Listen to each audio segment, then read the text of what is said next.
उस पूरे इलाके को जिसमें हम लोग रहते हैं, पटना हाउस तक, कपूर नगर तक, अंदर तक पुलिस ने लोगों की पिटाई करी। लोगों की पहले स्टूडेंट्स को पीटा जो आप लोगों ने देखा, फिर उसके बाद लोकल रेसिडेंट्स की पिटाई करी गई।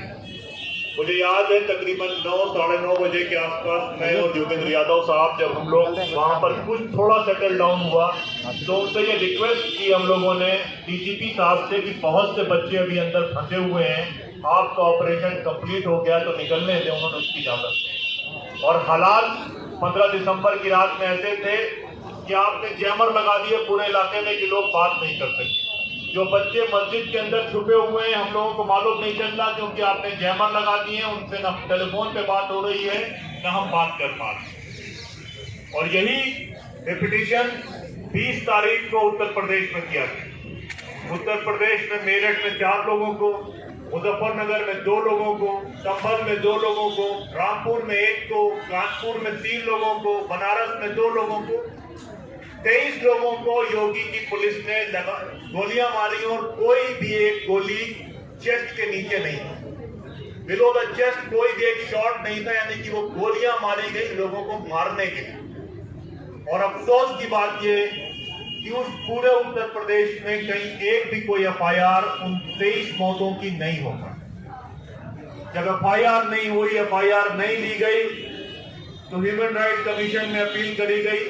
सिर्फ एक मामले में अभी पिछले अक्टूबर में ह्यूमन राइट कमीशन ने विजिट किया। अब वो नेशनल ह्यूमन राइट कमीशन भी Mishra ji human right commission में बदल गया है तो उससे भी कोई हमें उम्मीद नहीं है।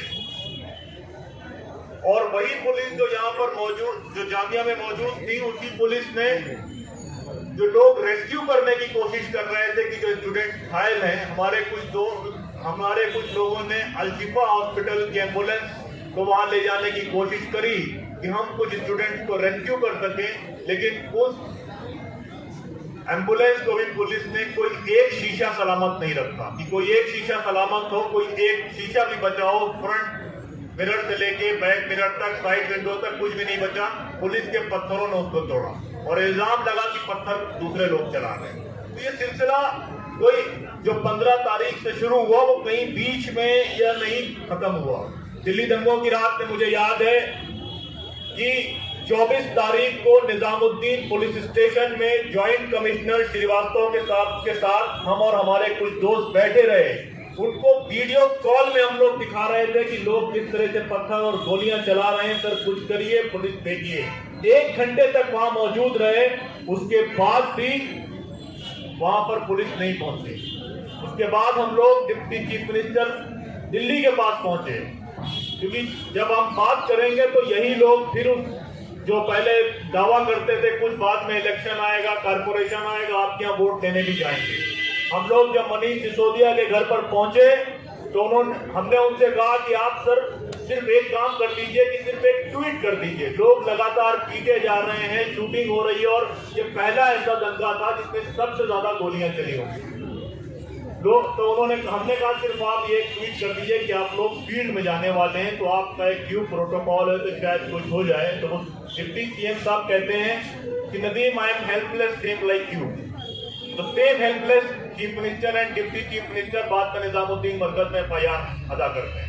तो ये सारा सिलसिला कहीं भी किसी पॉलिटिकल पार्टी ने, किसी भी लोगों ने जो संविधान की बात करते हैं वो संविधान के लिए लड़ाई लड़ने वाले सीए प्रोटेक्टर का साथ कहीं भी नहीं दिया। ये उसके बाद जो एक दिल्ली पुलिस ने इंटरोगेशन का ड्रामा रचा हुआ आप सबके सामने है कि सैकड़ों लोगों को, मेरे ख्याल से यहाँ पर जो लोग मौजूद हैं उनमें से एक बड़ी तादाद वो इंटरोगेशन पेश करती है। आप उसको सुबह 10 बजे बुलाते हैं, रात के 11 बजे तक रखते हैं और उससे पूछते हैं कि ये नाम की चॉइसेस है और इन नाम की लिस्ट में से आप आदमी सिलेक्ट कर लें और उनके खिलाफ बयान दे दें। ये पूरा कंटिन्यू आप लॉकडाउन के नाम पर तमाशा करते रहे और फिर जब आप उस तमाशे के बाद एक चार्जशीट निकालते हैं 2700 पेज की, जो चार्जशीट 2700 पेजेस पे है, उस पे एक अल्फाज बहुत मजेदार है कि हमने कपिल मिश्रा साहब को इंटरोगेशन के लिए बुलाया और उनसे हमने पूछा कि क्या आपने 23 तारीख को क्या आपने कोई भाषण दिया सीलमपुर में, उन्होंने कहा हमने कोई ऐसा भाषण नहीं दिया था, तो हमने उनको जाने दिया। बाकी रेस्ट यू कैन एज्यूम कि वो चार्जशीट कैसी होगी और किस तरह से काम किया गया। आसिफ इकबाल तना को जामिया वायलेंस के नाम पर अरेस्ट किया जाता है, रात में उसकी पिटाई कर दी जाती है और उसके बाद हमको अरेस्ट करने वाले स्पेशल सेल के लोग होते हैं, अरेस्ट दिखाई जाती है जामिया में क्राइम ब्रांच के द्वारा। तो ये सब केसेस रहते हैं कि पहले अरेस्ट किया गया, मालूम चल रहा है कि जो है वो छूट जाएंगे, तो उनको दिल्ली दंगे की कॉन्स्पिरेसी में अरेस्ट कर लिया। दिल्ली दंगे की कॉन्स्पिरेसी की FIR कहती है कि एक मुखबिर जिसका नाम हम डिस्क्लोज नहीं कर सकते, उसने आकर हमको बताया कि दिल्ली दंगों की साजिश करी गई। अगर साजिश हुई है तो वो अमित शाह के ऑफिस से हुई है, उसका कोई किसी ने पता क्यों नहीं लगाया। हम बार बार कपिल मिश्रा तक आके रुक जाते हैं, लेकिन हमको ये मानना होगा कि कपिल मिश्रा एक प्यादे हैं शतरंज के गेम में। पूरे RSS DA के मूवमेंट को होम मिनिस्ट्री से सेंट्रल देखा गया, मॉनिटर किया गया और दिल्ली रॉयल्टी होम मिनिस्ट्री के जरिए ही कराए गए हैं, इसमें कोई शक की बात नहीं है। और जिस तरह से हमारे तमाम साथियों को जेल डाला गया है, मैं अभी यहाँ पर आने से पहले मिरान हैदर से बात करके आया हूँ। तो मिरान हैदर ने कहा कि मुझे कोई दुख इस बात का नहीं है कि मैं जेल में डाल दिया गया हूँ और 1.5 साल से जेल में हूँ।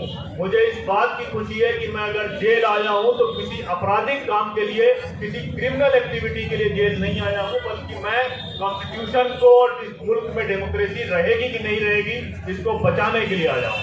मैं ये बात इसलिए भी बहुत मजबूती से कहता हूँ कि ये CA का आंदोलन चालू रहेगा, क्योंकि तमाम लोग जो यहाँ पर बैठे हैं, तमाम लोग जो इस प्रोग्राम को हमारे दोस्त अटेंड कर रहे हैं, वो दिल्ली पुलिस की इंट्रोगेशन भी झेल चुके हैं और उनके केसेस भी झेल चुके हैं। मुझे याद है 20 दिसंबर को जब संभल में 2 लोगों को मारा गया, 11 बजे के आसपास, 4 बजे जब उनका फ्यूनरल हुआ और 7 बजे संभल की महिलाएं वहां की सड़कों पर मौजूद थी। कानपुर में 20 दिसंबर को जब फायरिंग हुई और उस फायरिंग के नतीजे में 3 लोग मारे गए बाबूपुरवा नाम के इलाके में, उसके बाद चमनगंज के इलाके में शाम के महिलाएं दोबारा सड़कों पर मौजूद थी। तो दोबारा सड़कें भी आबाद होंगी और ये आंदोलन भी आगे बढ़ेगा। और अगर दिल्ली पुलिस या होम मिनिस्ट्री समझती है कि इस तरह की चार्जशीट से, इस तरह के केसेस बिल्ड करने से या हमारे दोस्तों में से ही कुछ लोगों को डराकर ये बात कहने से वो बच जाएंगे, तो हम लोग दब जाएंगे, तो ये नहीं हो सकता। और दूसरी बात जो मैं अपनी बात खत्म करूंगा, आज भी मैंने मनीष सिसोदिया की बात करी, मैंने नए उभरते हुए जो अभी ताजा कांग्रेस के जिन नेता ने ज्वाइन किया है उनका स्टेटमेंट सुना कि मिरान हैदर तो कांग्रेस में नहीं था, तो मैं उसकी क्यों लड़ाई लड़ूं। कांग्रेस में इशरत जहां कारपोरेशन में थी, उनकी लड़ाई आप कितनी लड़ रहे हैं, पहली बात। और दूसरी बात, हम उनकी लड़ाई इसलिए लड़ रहे हैं कि वो अपनी पार्टी के लिए नहीं बल्कि समाज के लिए, इस डेमोक्रेसी को बचाने और इस कॉन्स्टिट्यूशन को बचाने के लिए गए थे। और वो तमाम दोस्त जो हमारे जेल में हैं, हम उनसे ये बात छिपाना नहीं चाहते, ये बात नहीं कहना चाहते कि वो हमारे दोस्त थे या नहीं।